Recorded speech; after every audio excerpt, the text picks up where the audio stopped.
Hey guys, this is Bobby Legs, and this is the state of my watch collection, October 2019. Just a little history. I've always been into watches, even when I was younger. Started collecting Casios in the 80s and Fossil watches in the 90s, not knowing much about watches at all or any luxury brands or whatnot. I mean, sure, I've heard of Rolex, probably Seiko, but that's about it. But knew nothing about any other brands. I just knew I liked watches. Um, couldn't explain to you why. It was just one of those things where it just caught me. So around 2005, I was working with some dude, and he had this beautiful watch, and I thought, oh my God, I have to have that watch. And it was a luxury brand. I never heard of them before, and I sought it out. I found a dealer, and I purchased it. And it was like my first luxury purchase, and it's right here. This Girard Perregaux Seahawk 2 dive watch.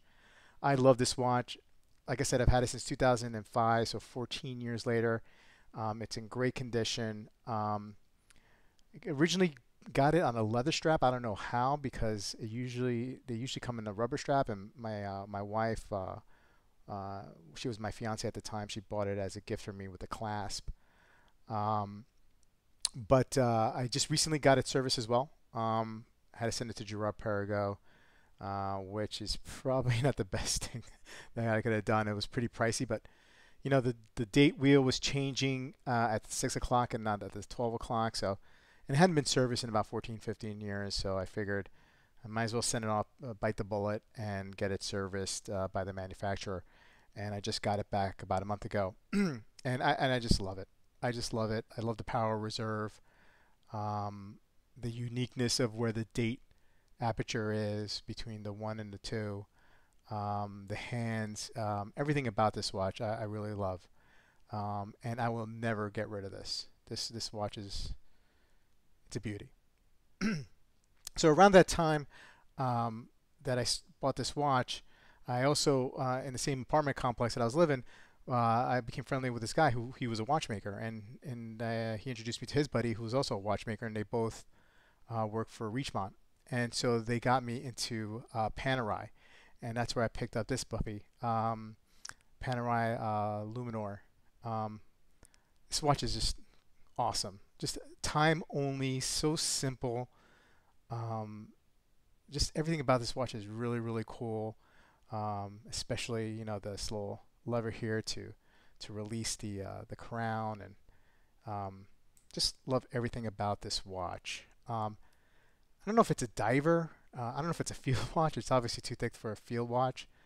Um, that's probably an old school diver, but there's no bezel on it. But whatever it is, it looks good, and I have it on this rubber strap here. Exhibition case back, which is awesome. I love manual watches. I love manual wind watches. Most of my watches are automatic, but I definitely want to get some more manual wind, mechanical watches in my collection. I just think they're so neat. So then after that, I you know, kind of got away from watches, and for years, I had these two watches in my collection, but they go through times where I wouldn't wear them. I don't know. I just for about a good 7, 8, 9 years, I kind of just lost it and just didn't get wasn't into watches anymore. And then the Black Bay 58 really caught my eye. And when I saw that watch, I really got back into watches. Now, I don't have the Black Bay 58. I think I'm gonna have it soon. Actually, I uh, paid for it today. I got the call from the dealer, and I'll be getting it Monday, so I'll be doing an unboxing. But I didn't want to wait until Monday of next week to do the state of collection. So because of that watch, I started getting into watching YouTube videos and watching and following some personalities, and I got caught up in the whole you know um, Seiko craze and SKX, and I bought a couple SKXs and I started modding them, and then I purchased the SARB 33, an internet darling. Um, but I'm glad I did because this watch is actually a really great watch. It actually fits me very well. When I first put it on, I thought it was really really small. Of course, compared to some of these guys, it is. But I got used to it, and I really, really like it.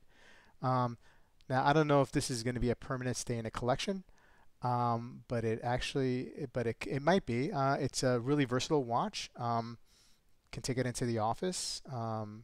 Can just wear it with jeans and a t-shirt. Um, and I don't have to worry about, getting mugged. Anyway, it's a really good watch, and it's a good watch to start off a collection with, I think. Um, then following a certain YouTube personality, I this Squale caught my eye, um, and it's a fine watch. It's definitely an homage, um, and I still don't know how I feel about homages, but for for what it's worth, it's a good watch. It's got an ETA 2824, I believe, in it. Keeps good time. Looks pretty cool. Um, I don't know if it's going to be a permanent uh, fixture in the collection. Actually, I think I'm going to give it to my neighbor because I got him into watches recently, and I feel like it's almost like a passing on uh, the torch here. It looks really good on this green army green NATO strap, and the loom. Um, the what's it called? The Whatever. You know what I mean. It looks antique. It looks like a little bit older. A little faded loom there, and it really matches the strap pretty well. So pretty cool watch. It's a good beater, um, and it has served me well. Um, then I picked up this Casio off Amazon for about 40 bucks, and this is actually the watch that gets the most wear. I have two kids under 2.5, and this thing takes a beating. I work out with this watch. I do work around the property with this watch. I collect wood. I do landscaping around the property with this watch. I don't have to worry about knocking it. It takes a beating.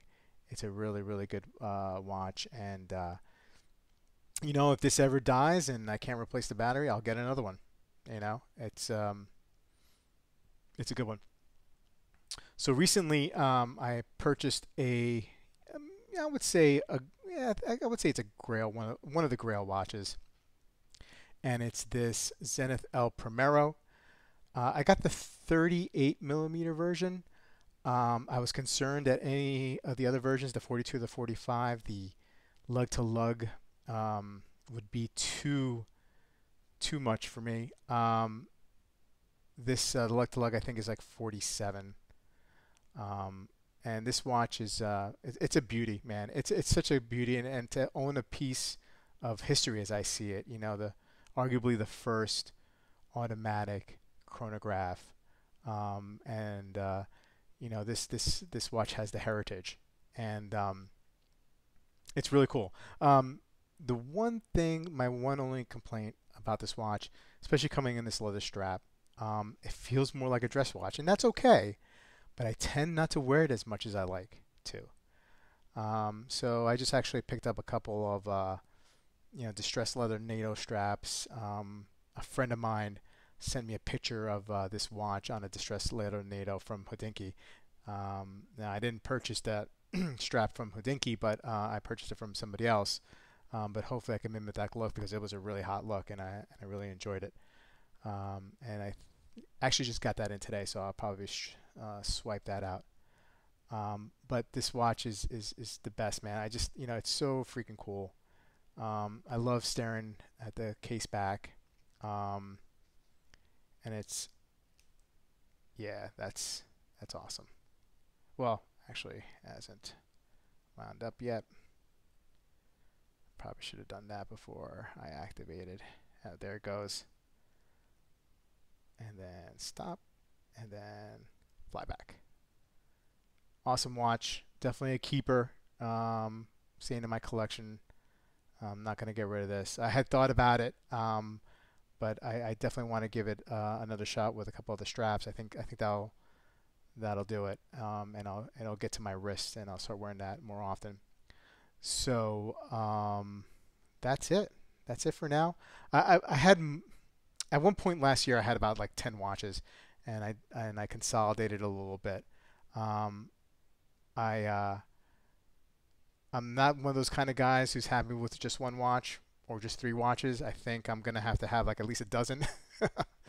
um, but you know, it may take me longer to get those um, the watches in my list. You know, with having two kids and starting to pay for preschool and whatnot, that really kids really eat into your watch budget. I've found. So like I said, I'm picking up the Black Bay 58 next week. I'll probably do an unboxing on that one. I figure maybe in a couple years, get that Rolex Datejust that I always wanted. Um, Kind of like a lifetime achievement award, as Archie would say. Um, and Moser's Parmigiani Fleurier. Those some of those watches that are smaller brands that are just handmade and just beautiful are definitely on my radar. Harboring Two, a lot of those watches, those you know, handmade watches, um, is kind of where I'm seeing my taste evolving to, even though a lot of them are kind of on the dressy side, and maybe that's something I'll have to wait till when I get older and I'm less active. But for now, it's pretty much sports watches. I would like to add like one really nice dress watch at one point in the near future. But then again, those kids eat through that budget. So anyway, this is my first video on watches, and I hope you guys enjoy it. I'd love to read any comments. You know, hit like on that like button and subscribe, because I think I'm going to do some more videos, and they may be watch videos, they may be, you know, vlog videos, workout videos. I don't know. I don't know yet. Anyway, thanks guys for watching, and have a great day.